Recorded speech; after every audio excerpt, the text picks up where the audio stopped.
This is Top of Mind, the Dr. Patrick Slowinski Show. Welcome to another episode of Top of Mind podcast. This week, we're taking a slight break from political headlines and diving into something just as impactful, technology. Dr. Slowinski will introduce our special guest joining us all the way from Osaka, Japan. Thank you, Victor, as always. And Brandon, welcome to Top of Mind. It's my honor to introduce an old friend of mine from the State Department, Brandon Possin, who's also a fellow Wisconsinite, which is also important. 17 years as a foreign service officer, an economic officer. So if you're not familiar with the different categories or job positions in the foreign service, one of them is economic. And so Brendan and I work together on different issues, including energy and trade over the years, and we've stayed in touch. Brandon is no longer with the State Department, as many of our guests have kind of fallen into that category. And we'll talk to him about that in a second. He has spent the couple of years in Japan. Last year, yeah. Last year, building business there. We're going to talk about that. He's an expert. He's becoming quickly an expert on decentralized science and investments. He's an angel investor, and he's going to explain a little bit about that. He also knows quite a bit about economics and currencies, including Bitcoin. So if we have time, we'll ask him a few questions on regulation and Bitcoin and where he sees that going. So Brandon, over to you to just tell us a little bit more about yourself that our listeners and our viewers should know. Yeah, great. Thanks a lot for having me on, Patrick. Yeah, I'm born and bred in Wisconsin, really cheesehead. I have a dairy farming background, my parents and grandparents, and went to University of Virginia. And then really soon after that, I was really lucky to join the Foreign Service and just launch a globetrotting life, starting with embassies in Jakarta, and then going to Peru and Pakistan and Colombia, and then last DeSci, and then lastly in Japan, where I started my last tour. So, really just focus on bringing down barriers between borders. So there's more win-win situations when people cooperate across borders and able to, invest in new markets, able to, do deals with each other, able to support entrepreneurs across borders. So really, I think that was a really guiding mission, was to reduce conflict and tension in the world, but through more cooperation between people of different backgrounds. And I think we continue that mission as well. And I think you and I can still be diplomats, even if we don't have the State Department label, because I really think diplomacy is about finding ways to cooperate with people unlike yourself. That's just that's a little so bit of true. background. But I'm not going to let you off that easy. So 17 years in the State Department, and I know that you have the skill of answering the questions you want to answer, because that's a good State Department employee. But I do want you to dig a little bit deeper on, if you have a chance to look back, the 17 years you spent as a diplomat, many different countries that you've already mentioned, and now getting into the private sector, just so our listeners can hear about your experience transitioning to that. Yeah, for sure. I'm really grateful for the chance to serve our country for that long and learn, learn about the world, provide value for the American people. Really find those ways to cooperate across borders and the benefit of the United States. Yet, I think after a while, you get the desire to try something else. As a diplomat, you're covering 40 things at once. You're handling visits. You're researching several topics. You're running programs. You're doing logistics. But I think you get the really yearning to just really go deep on one issue, and also stay in one country and kind of push one issue really forward, and kind of see how that runs up against the world, and have the market validate your ideas, not just one boss who you might or might not like. So that was really the genesis of this decision to try a new career, is to really go deep and try to create value. And myself are really into meritocracy and giving people a chance to, if they really work hard, to really get ahead in life. And I think that's what I want to advance with this, decentralized science and the current business Merito is a meritocracy that allows, scientists and innovators to raise funds and advance if they really work hard, no matter where they are, who they are. Awesome. That was the genesis of this transition. So do you think that Yeah. the skills you learned or you honed as a Mhm. diplomat are applicable to your work at in decentralized science right now, or DeSci? Yeah, I believe it's kind of bringing people together who are used to being together. In this case, scientists and Web3 or crypto investors. Not the typical crowd that hangs out together. Totally different corporate cultures and outlooks toward life. But they're actually, the one thing in common is that they're both high risk, high reward kind of people. So the scientists know that 80-90% of their projects are not going to succeed. And the math on drug discovery projects is really remarkable, because less than 1% of drugs that are tried actually make it to market in patients, far less than 1%. So if you bring together those high risk innovators with high risk capital from Web3, you have a good match, because they're both willing to kind of swing for the fences and take chances on breakthrough ideas and really deep tech. So that's what we do as diplomats. I think we convene people, and we're able to like talk to anyone, and we're able to kind of explain both sides. What are they thinking? So I think that's the best skill set of a diplomat, is to be able to make bridges across people that otherwise would not talk to each other. Maybe you'd agree, Patrick. Yeah, and a Yeah, wise friend of mine said that yeah. diplomats are the only people he knows that can't take no or yes for an answer. So I like that. I think those skills transfer over. So my next question for you is, with your skills and you're young and you're dynamic, why Japan? Why didn't you start this in maybe the United States or somewhere else? Yeah, great question. I had been in Japan for 3 years and built a network and community among innovators in Japan. So I thought I would stay and leverage that. Um, Japan is a really wonderful place to live, very stable democracy, friendly to the United States, great train system, great nature. So part of our psyche as diplomats is that we live in a place for 2-3 years, and we really get to know that country, and we make a network and we find opportunities, but then we have to leave suddenly. And so I was really just curious to try out, like, what if I stayed in one country and like really pushed ahead all these relationships and opportunities, with full determination. So that let's try in Japan. I think also the last administration was really anti-innovation and Web3. So the US was like a risky place to try this project when I left 2024, given the unfavorable crypto policy in the US. So Japan was actually more favorable and more permissive. So that's another reason to stay in Japan. So Fortunately, the US crypto policy. Yeah, go your ahead. investors use Bitcoin to invest in these companies. Yeah. They actually, I mean, they could convert Bitcoin for other crypto assets that invest in these companies. Usually, it's been two different crypto assets that have been converted into deep tech projects. One is Ethereum and other is Solana. So these are just different Web3 sub economies that feature decentralized science and innovation projects. And when you say Yeah. DeSci, do you mean like Uh, decentralized, get the government out of our business, or what do you mean by that? sure. That's part of it, is that decentralized science is direct funding of science by individuals.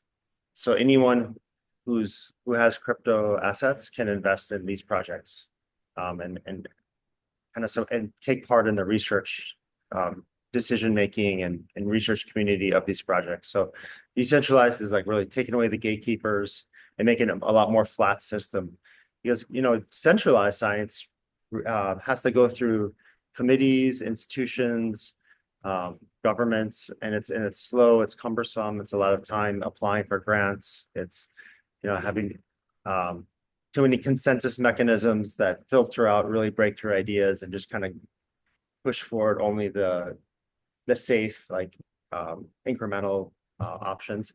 So that's what decentralization is about. It's really democratizing access to science, access to funding, access to data, and making it a more meritocratic level system of experimenting and doing science. Right. So instead of getting grants like you would through the National Science Foundation Mm, or mm, NIH or somewhere here in the United right. States, if you're in Japan, you guys have created a niche where, but how, I guess my listeners and me might be Uh, asking, okay, so uh, you get these great people and you're using Bitcoin and you're going around the system kind of, but eventually if you've got something you want to take to market, yeah. you still got to get that cleared with the government. So how does that work? Right. So decentralized science really is not the whole pipeline from, invention to reach patients, reach the market. Decentralized science is really that early stage, like 1 to 4 years. Like the Right at the feasibility studies? yeah, like that. It's called preclinical trials, the feasibility studies, like prototyping. It's really at the angel investment level where there's a lack of capital all around the world. So it's kind of de-risking the science so that it can actually be handed over to an industry partner or to other investors that then would do more trials and then bring it to market and get government approval. So it's like a relay race, and decentralized science is like really going into that earlier stretch that's more high risk, high reward right at the beginning. Do you have any Yeah. success investments that you'd be willing to share with us? I've They all in the pipeline and you can't talk about them, which I Yeah, so we're actually lining them up. We haven't done anything live yet on the blockchain. We've been educating the market, lining up the resources, lining up the tech platforms. So we haven't gone live with these projects yet. But I think there's one project out of Europe called Vita DAO, which invests in longevity research and regenerative medicine, and slowing down aging. That's really done a really great job of putting together a huge portfolio of projects and using crypto to invest in these projects and really being a pioneer in this space. So I think Vita DAO, and then the token symbol is VITA for those people that want to look it up on CoinMarketCap. So that's one of the projects that's really done a good job of channeling money from crypto into science, mostly in Europe so far, but actually one US case as well. if someone were to ask you, what's your overall goal? I mean, when you started, because I believe you're the founder, CEO of your organization. Um, and I'm sure you put a lot of your own resources into it. But what was your goal to go over to Japan, a former diplomat, and start a business that's quite complicated? I mean, take the Bitcoin or the blockchain aside, just get rounding up science investments. Um, what led you to that? Yeah, sure. Good question. Wanted to really unlock so much innovation that was stuck in universities. And also wanted to give innovators the chance to go ahead with their projects, regardless of who they were or where they were, and make sure that they didn't have to rely on, centralized committees for approval. We want to make this more a permissionless competition for ideas that like doesn't rely on gatekeepers. So it's just really like a determination to enable meritocracy and try new things and experiment. And so I think when you're a diplomat too, you're also like exposed to so many great, like cool entrepreneurs. And so there's almost like an occupational hazard that you'll get inspired by them and want to try something yourself. And then, life's too short not to try things that No, you really care exactly about. right. Right. So I'm intrigued now about the level of innovation Hmm. you saw in Japan to put your time and your Hmm. physical body in Japan to stay there and work the phones and build your networks instead of Sure. the huge market in the United States. So do you kind of tell us about that? And then do you see your experience in Japan as a potential incubator for moving over to different markets, including the Um, US? Slightly different conditions than the United States because it has really deep science and great innovators, but not enough capital. So um, there was like an unmet need that wasn't there in the United States right currently. Because if you look at the angel investment levels in Japan, it's like 1/6 of the United States, and also maybe just not as well connected to to global scientific communities. like Americans tend to be. So I saw an opportunity and just wanted to try that out and push it forward. And And how eventually, like we can support the United States. We will want to expand the United States once the policy is there. Go ahead. Well, I was going to tell you, President Trump has classified in the last 24 hours our economy is hot. And of course, he's putting a lot of spin and taking a lot of bows and victory laps for the big beautiful bill. We'll Ah, see. I guess the jury is out on who will benefit the most from mhm, that. Um, but I do see it as putting oil on the wheels of the economy and spinning them up faster. I think the tax cuts. I'm a big mm, supporter of the tax cuts. Not everyone is. I was a big supporter of taking tips and some overtime and some Social mm, Security taxes that mm, were there, removing those with the idea that people are gonna put more money into the economy, bringing more investment into the United States. So President Trump, it's his duty. I mean, he's definitely a mm. businessman, and he's taking, everyone who voted for the big beautiful bill, it's a risk. But if the economy does seem to keep speeding up, I mean, we increased more jobs than we thought we were gonna. The jobs report came out 2 days ago, and we hit 147,000 jobs instead of 100,000, which were predicted. So there's other indicators there. The scare tactics that I'm hearing about inflation, they could. Um, they could turn into realities, but I don't see them yet.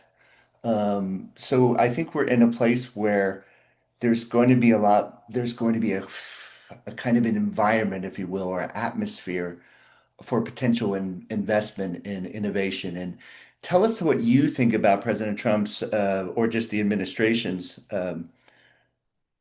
because you and I worked on trade together. And then I'm going to go back and talk to you about Bitcoin in a second. But about the building an investment climate in the United States and using tariffs as a way to encourage people to put their businesses in the United States. A lot of people have different views about that, but if you don't have a particular opinion on it, what are they saying in Japan about tariffs and U.S. policy? Uh, it seems like Japanese are really scared of tariffs, and that they just kind of serve as an artificial blocker to business and economics. And there's like this just unease that tariffs could really harm the Japanese business and cause like job loss. Um, it doesn't they're not really viewed favorably, and almost the United States seems more of a regulated government heavy economy now with tariffs. It doesn't seem like a free market as much anymore, at least from this perspective in Asia. So, and I think that the US, um, the, the checks at the airports are kind of scaring my Japanese friends, otherwise, who are otherwise are really like pro-American, very Tell us peaceful a little people. bit more about the checks at the airport you're talking about. Yeah, just hearing from my Japanese friends that they're scared of being like searched heavily at when they enter the United States, like having their phones checked, being mistreated. I think they hear about the story of the Europeans who are like denied entry because they might not have like proof of every hotel night in the United States. So I think there's like the brand America is hurting right now, given the kind of treatment of tourists and foreigners in the Well, United States. Unfortunately, maybe that can change. yeah, and I think that's one way to look at it. Another way to look at it is Mm, that Japan has had a very good deal in terms of the tariffs they put on mm, our products and the trade barriers that they've allowed to put in place against our products over the years. So I don't think a lot of people are particularly crying for Japan because they've really benefited since World War II yeah, from investments, from grants, from a ton yeah. of financial support and political support from the United States. So I think if they look at it from the aspect of Americans here that, you know, we have got ourselves into almost $40 trillion of debt. We've made a lot of bad decisions over the years. And then you could say the big beautiful bill is another one that's going to add $4 trillion. But we need to put America first. And it's not that we're attacking other countries, but we've kind of let the doors open without not locking our doors at night. Yeah. And is that story that a lot of people in America feel very supportive of President Trump's policies? Mm. Does that story ever get out in the Japanese press? Somewhat, no, I do agree that it's worth this discussion of non-tariff barriers and unfair trading practices on both sides. And I Yeah, think 100%. that there has been too much leniency toward foreign tariff policy and foreign barriers that have hurt American products. And I think that's really good that that conversation is happening. And honestly, I've seen in the Japanese media there is attention on like Japan's rice tariffs, for example, and some of the like the non-tariff barriers that Aren't they 400% or something? they weren't as high as some of the U.S. officials were saying, but they're not. It's not a free market for rice right here. Yes, so I can't say I've gotten all into the nuances of the trade negotiations. Yeah, I think it is worth like really looking at both sides and how we can reduce these barriers to business. That just inflate prices for both for all consumers. All fair points. Yeah. I think in fairness to our TSA, um, Mm, employees who are working, there's a ton of terrorist threats that mm, have gone on because we let 20 sure. about tens tens of millions of people into the United States over the last 4 years, and admittedly didn't do Mm, a very good job vetting them. And so when mm, you combine those with actual clear and present dangers and threats, then I sure. think people are going to experience a little more uncomfortable checks just to make sure that people coming in from other countries are there for the right reasons. I think most Sure. Americans would support that, even if it's a little uncomfortable. And I will say, Mm, I don't know how you feel about it, but I never got really uh, the best treatment in many countries that I visited. So, and I just endured it because I wanted to go on and do my job and, mm, mm, whatever I was there in that yeah. country for, and I didn't want to, and I didn't think that the way I was treated was always the best. Yeah. So I would say Yeah. part of it's also probably just airports in general. Yeah. But Yeah. And only really just sharing the perspective that I'm hearing on the street here in Japan. fair, fair. Yeah. And, The and awareness. I think it's interesting that Japanese feel that way now and they didn't feel that way in the past. And, Mm, the mm, president and mm, his team is trying really hard to lock down the borders and make sure that people coming to the United States are supposed to be there. So we'll see what happens with that. Let's take yes, a little turn, for like I sure. promised, over to Bitcoin. Yeah. And I know that you were one of those who years ago you talked to me about it, and you had seen the light, so to speak, when many of us didn't. And so, just a little bit about, without going into the whole blockchain thing or all the boring details, but let's just talk about regulation. And we can talk about it in Japan or we can talk about it in a US context. But regulation and what you're seeing, I think the atmosphere for Bitcoin is a lot more positive than the United States now. But if you could just tell Yeah. us a little bit about the regulation atmosphere in Japan and other countries you're Mm. familiar with, and the hope for those who are really heavily invested into Bitcoin in the United States. Yeah. I would say that Japan has been a global leader in Bitcoin policy and crypto policy. By making it actually an official tender for currency transactions. Um, and there's like a clear framework for crypto asset use in Japan. And to their credit, the ruling party in Japan like keeps on updating that and having like really earnest discussions. There's like a working group in the Liberal Democratic Party about crypto assets and security tokens. And I think they've done a really earnest job of looking at the industry and seeing ways that Japan can become more and more competitive. Um, I will say that in Japan, though, the barrier to entry is really high, and that's kind of scared away some companies.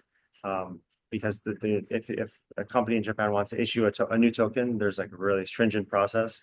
So that's just been such a high barrier that even though it is a clear regulation, some companies prefer to like just go to Europe or Singapore, Dubai, and issue and kind of operate out of there.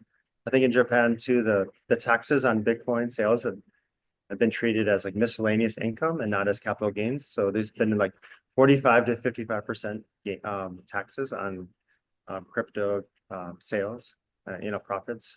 So that's been kind of discouraging for the industry in Japan.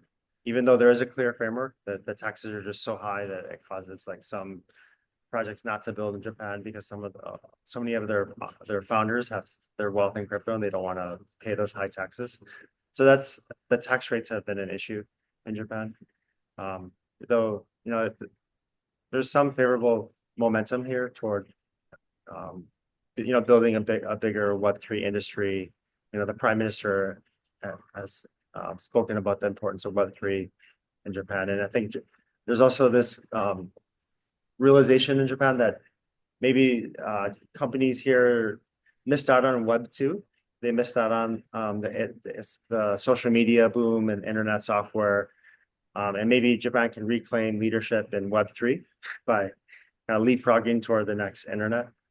So remains to be seen if there will be enough companies that emerge in Web3. But really, it's been almost the situation in Japan where the government's been very pro Web3, but the business sector and the startups haven't followed. So kind of unusual dynamic here. I think in the US, that's the opposite, where the businesses were really pushing things forward in the United States, like whether crypto exchanges or crypto innovators or blockchain engineers were really pushing the limit. And then the government has just been trying to catch up with that. I think in this administration, there have been really like positive steps taken to make the US like safe for crypto and for there to be a policy that's conducive to innovation. So that's I think the US is really catching up with the rest of the world right now. And that's a really good thing for innovators that want to reshape how money moves and make it more efficient and make it more possible to raise funds via this huge like 3.4 trillion in growing size economy. And I'll just pause there for any. I think, when else. people talk about Bitcoin in the United States, they see Mhm. the fervor with, different supporters of Bitcoin, including Elon Musk and President Trump and others who have been very, Yeah. positive on Bitcoin and Uh, legitimizing it, uh, instead of and taking the stigma away. Because, the roots of Bitcoin is it was a way for bad people to hide their money. And it was a way to do transactions that wouldn't necessarily be caught or taxed. And so people saw it in the beginning as an evasive kind of way to get around things. I think those have changed dramatically. And you even talked about how much Japanese people are actually taxed because it's an actual currency there and there are tax laws and regulations. So I think I'll end our program today just talking to you about when you have a business that you're like yours, where you're trying to be angel investors and look at dynamic and innovative companies doing things and sure. getting them started, what role does taxation play when you're sitting there with your team? How often do Uh, you talk about taxes? Because that's all anybody talks about here. we're such an early project. We're poor and we're thinking about taxes exactly. So But you will have to when you get yeah, more successful. yeah, eventually we'll have to figure out what the capital gains are. But I think with DeSci it'll be easy because you'll know the price you paid for a certain token, and then you'll know what the price you pay when you exit. So our optimism is that people are going to be so ridiculously wealthy from these investments that they're not going to mind paying taxes. And they're going to just generate such good returns for both themselves and also for the scientists that plug into this system that taxes won't matter as much. Well, awesome.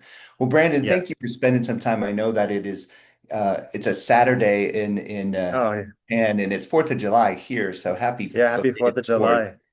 July. But I was out watching everybody barbecue their, highly priced meats.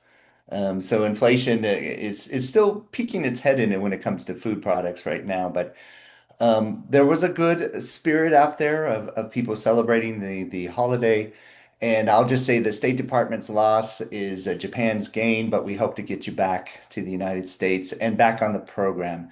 We'll invite you back anytime Sure. and we have economic or investment questions. Brandon, thanks for being on top of mind. It's a privilege and hope enjoy the 4th of July for the United States. I really miss being there, especially on days like this when people are celebrating our country. Especially Wisconsin, we have the best Yeah, food. all those brats and cheese curds. Polish sausage, that's right. All right, Brandon, take care. Great seeing you, Patrick. In a world full of noise, clarity is power. Stay informed, stay aware, stay top of mind.